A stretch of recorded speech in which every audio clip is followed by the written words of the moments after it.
I'm going to ask Josh actually to come up and do a short piece for us. Is that okay with you? Thank you. Thanks, Josh. This poem doesn't have a name, but I kind of wrote it about myself because that's kind of the only thing I'm qualified to write about.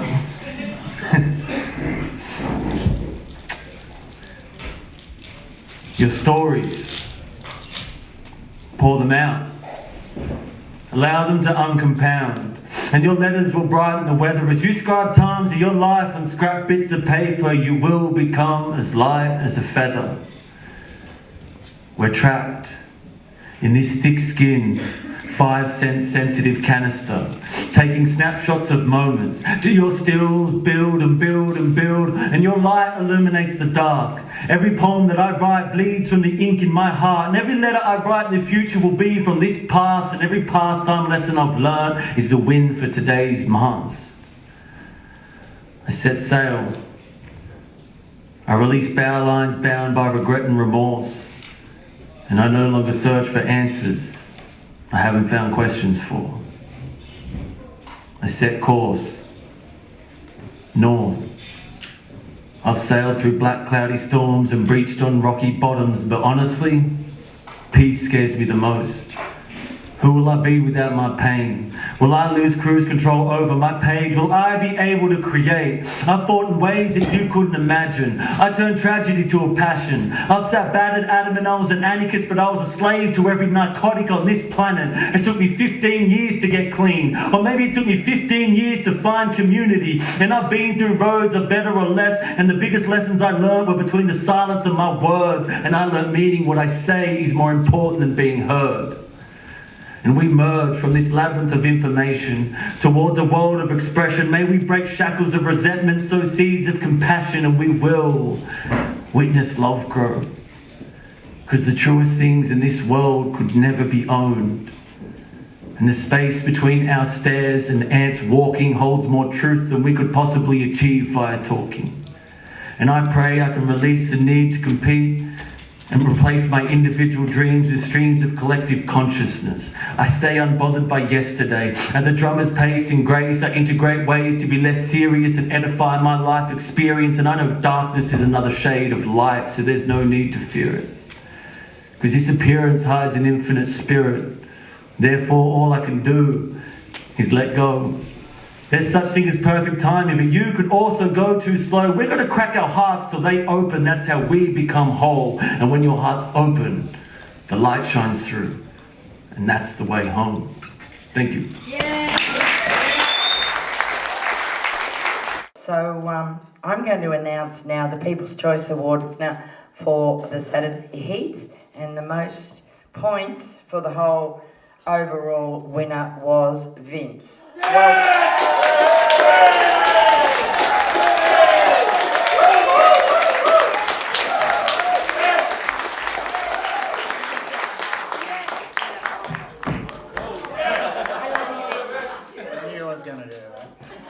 Chip on that step. Thank you so much, Vince. Not only is he a great supporter of poetry, but he did such a brilliant job and missed out on getting into the final here by a half a point. That's what happened. Thank you, Vince. Do a piece for us. Thank you.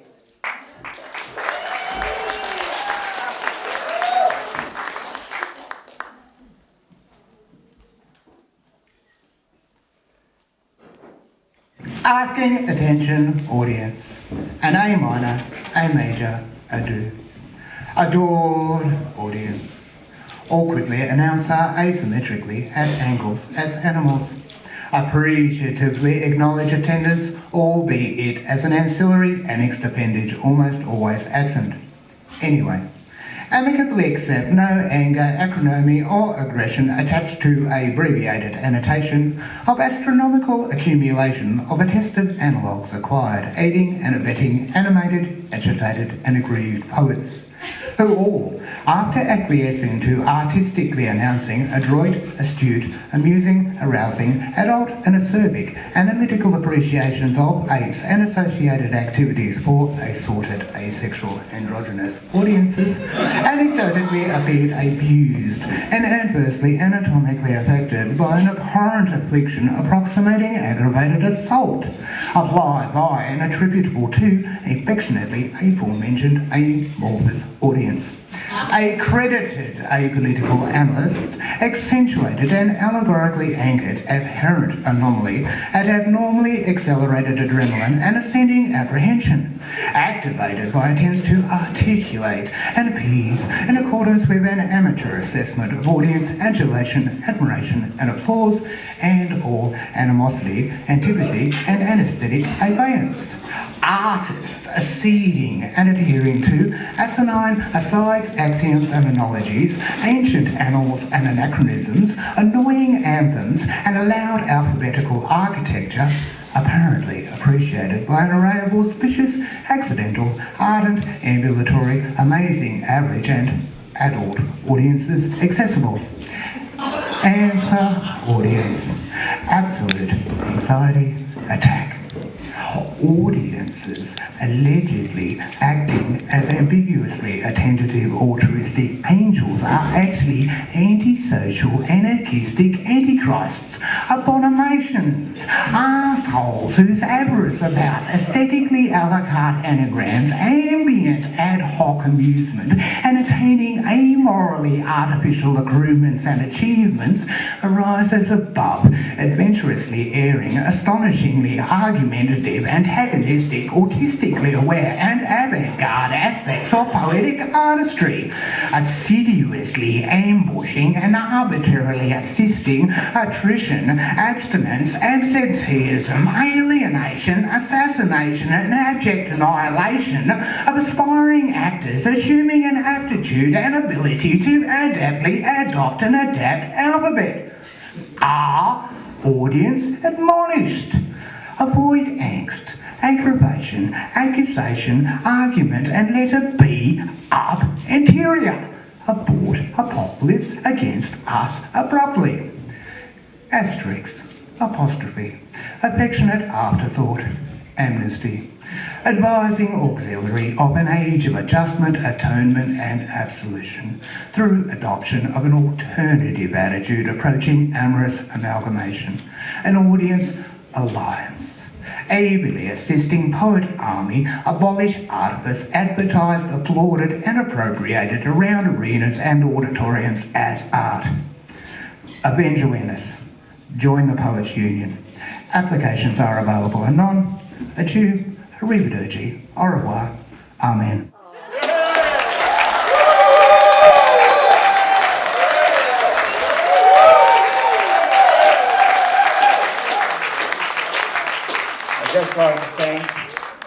I'd just like to thank David Hallett and Gail and the poets at Nimbin for supplying me with a place and encouragement to work on my art, and a special thanks to my parents who came along to help me out.